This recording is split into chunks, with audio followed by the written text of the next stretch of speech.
Selamat pagi untuk Bapak, Ibu dosen, dan saudara-saudari yang ada di sini. Kali ini saya akan menjelaskan skripsi saya yang berjudul Pengaruh Metode Penelaahan Alkitab dalam Meningkatkan Minat Belajar Pendidikan Agama Kristen Siswa Kelas 7 SMP Negeri 3 Tarutung. Yang pertama saya akan menjelaskan bab pertama, di mana dalam bab ini yang terdiri dari latar belakang saya, kita dapat melihat di sini, yaitu bahwa menurut Wina Sanjaya tahun 2006 halaman 125, metode adalah cara yang digunakan untuk melakukan strategi. Menurut Hasudungan tahun 2020 halaman 5, metode penelaahan Alkitab tidak terlepas dari kegiatan pembelajaran Alkitab dalam bentuk pembelajaran untuk memahami arti, makna, dan tujuan masing-masing dalam Alkitab. Judul ini dilatar belakangi dari cara penyampaian materi guru yang biasanya menyampaikan dengan tidak menarik, tidak memperdalam makna, sehingga menyebabkan kebosanan kepada siswanya. Dengan menggunakan metode penelaahan Alkitab, mereka bisa lebih aktif dalam belajar karena mereka dituntut untuk mencari makna dalam setiap nats Alkitab yang ingin dipelajari. Adapun rumusan masalah yang dapat saya berikan ada 3, yaitu yang pertama, apakah yang menjadi penyebab kurangnya minat belajar pendidikan agama pada siswa? Yang kedua, mengapa metode penelaahan Alkitab dapat meningkatkan minat belajar siswa? Kemudian yang ketiga, bagaimana langkah-langkah pelaksanaan metode penelaahan Alkitab dalam proses pembelajaran? Itu yang menjadi tujuan penelitian adalah meningkatkan minat belajar siswa mata pelajaran pendidikan agama Kristen dengan menggunakan metode penelaahan Alkitab. Kemudian manfaatnya adalah bagi guru untuk meningkatkan kualitas kerja, mengubah pola pikir, memberikan kontribusi. Kemudian manfaatnya bagi siswa untuk meningkatkan kemampuan belajar siswa, untuk menambah wawasan dan pengetahuan mengenai metode mengajar. Dan manfaatnya bagi penulis adalah bahan untuk menambah pengetahuan bagi penulis dalam memanfaatkan sumber buku dalam penulisan karya ilmiah dan menambah wawasan dan pengetahuan mengenai metode mengajar. Selanjutnya kita masuk kepada bab 2 yang terdiri dari kerangka teoritis. Adapun kerangka teoritisnya adalah yang pertama, metode penelaahan Alkitab. Metode penelaahan Alkitab menurut Hasudungan tahun 2020 halaman 5 bahwa metode penelaahan Alkitab tidak terlepas dari kegiatan penelaahan Alkitab dalam bentuk pembelajaran untuk memahami arti, makna, dan tujuan nats masing-masing kitab pada Alkitab Perjanjian Lama dan Perjanjian Baru. Metode penelaahan Alkitab tidak semata hanya diartikan cara-cara menyajikan bahan pembelajaran pada peserta naradidik. Penambahan peserta pada penelaahan Alkitab disebut lebih khusus naradidik, mulai fase usia anak-anak, prasekolah, masa sekolah hingga dewasa dan manula dapat mengikuti penelaahan Alkitab atau PA.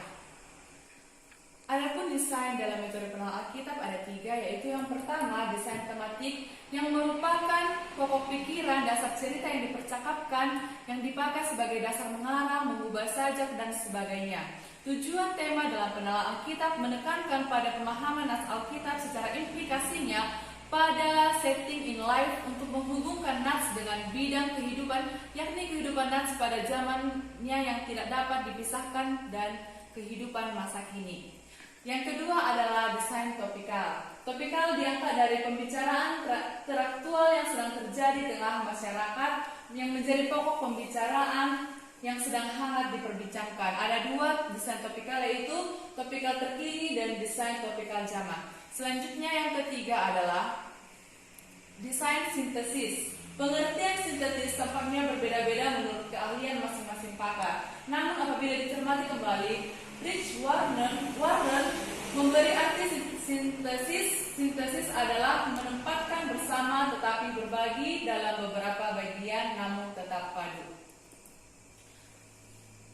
Kemudian dalam metode penggunaan untuk metode PA ini ada 3, yaitu metode diskusi yang merupakan pembagian kelompok untuk mencari makna atau tujuan nats tersebut. Kemudian metode tanya yang digunakan agar siswa dapat aktif dalam pembelajaran. Dan yang ketiga ada metode cerita, di mana guru dapat menceritakan apa saja yang ada dalam nats Alkitab tersebut kepada siswanya. Yang menjadi hipotesa tindakan pada bab 2 ini adalah hipotesis dugaan atau jawaban sementara yang akan dibuktikan kebenarannya melalui penelitian. Dan hipotesa yang akan diterima jika faktanya membuktikan kebenarannya. Berdasarkan landasan teori, maka hipotesis yang menjadi hipotesis dari penelitian ini adalah minat belajar siswa lebih meningkat dengan menggunakan metode penelaahan Alkitab. Selanjutnya kita akan masuk kepada bab yang ketiga. Yang pertama adalah pendekatan dan jenis penelitian. Pendekatan dan jenis penelitian dalam penelitian ini, penulis menggunakan penelitian dengan metode kuantitatif.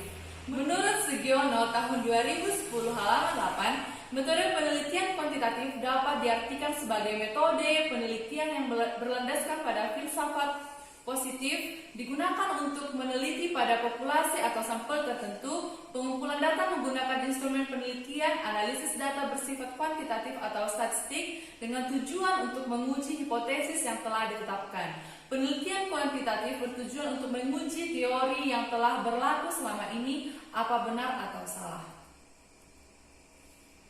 Adapun lokasi penelitian yang dilakukan oleh peneliti adalah di SMP Negeri 3 Tarutung. Kehadiran peneliti. Dalam melaksanakan penelitian ini, peneliti akan hadir di lapangan sejak diizinkannya melakukan penelitian, yaitu dengan cara mendatangi SMP Negeri 3 Tarutung dalam jangka waktu 3 bulan sesuai jadwal yang dibutuhkan peneliti dalam melaksanakan penelitian ini. Sumber data. Sumber data dalam penelitian ini yaitu yang terdiri dari 3 person. Sumber data primer dalam penelitian ini adalah pengolah kelas 7 SMP Negeri 3 Tarutung, dan sumber data sekundernya adalah kepala sekolah SMP Negeri 3 Tarutung. Place. Dalam penelitian ini, lokasi yang menjadi sumber data ialah beberapa tempat yang ada di SMP Negeri 3 Tarutung seperti ruang kelas, ruang guru, kantor, dan lain-lain. Paper. Dalam penelitian ini, penulis mengumpulkan data-data yang diperlukan dari dokumentasi yang dimiliki oleh SMP Negeri 3 Tarutung seperti jumlah siswa, program kegiatan, roster kelas, dan lain-lain. Adapun populasi yang ada dalam penelitian ini sebanyak 159 yang terdiri dari 7 kelas 5 kelas 7 yaitu 71 sampai 75. Yang menjadi sampel dalam penelitian ini yaitu sebanyak 30 sampel yang merupakan 20% dari populasi yang ada. Teknik pengumpulan data yang digunakan peneliti adalah menggunakan angket atau kuesioner yang terdiri dari langkah-langkah. Responden dikumpulkan dalam suatu ruangan pada waktu yang telah disepakati bersama. Kemudian angket dibagi kepada responden dan penulis memberi penjelasan bagaimana cara menjawab angket dan menjelaskan maksud dari pertanyaan-pertanyaan dalam angket. Kemudian setelah angket dijawab responden, penulis mengumpulkannya pada saat itu juga untuk objektivitas jawaban. Dan yang terakhir, mencatat semua hasil pengisian angket responden ke dalam tabel. Kemudian teknik analisis.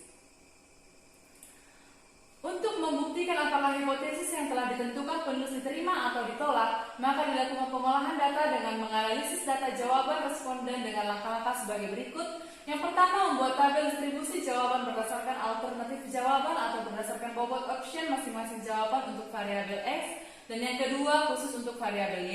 Kemudian mencari koefisien kolerasi hitung dengan mengkonsultasikannya dengan koefisien tabel. Yang keempat, untuk mengetahui apakah terdapat hubungan signifikan antara variabel X, yaitu metode penelaahan Alkitab, dengan variabel Y, yaitu minat belajar pendidikan agama Kristen, digunakan uji T. Yang kelima, uji koefisien determinasi atau R kuadrat. Dan yang keenam, untuk mengetahui derajat pengaruh antara variabel X dan Y. Kemudian yang terakhir adalah uji hipotesa. Adapun instrumen penelitian adalah yang pertama, jenis instrumen. Instrumen penelitian yang digunakan dalam penelitian ini adalah angket atau kuesioner. Arikunto tahun 1998 halaman 140 mengatakan bahwa angket adalah pertanyaan tertulis yang digunakan untuk memperoleh informasi dari responden dalam arti laporan tentang pribadinya.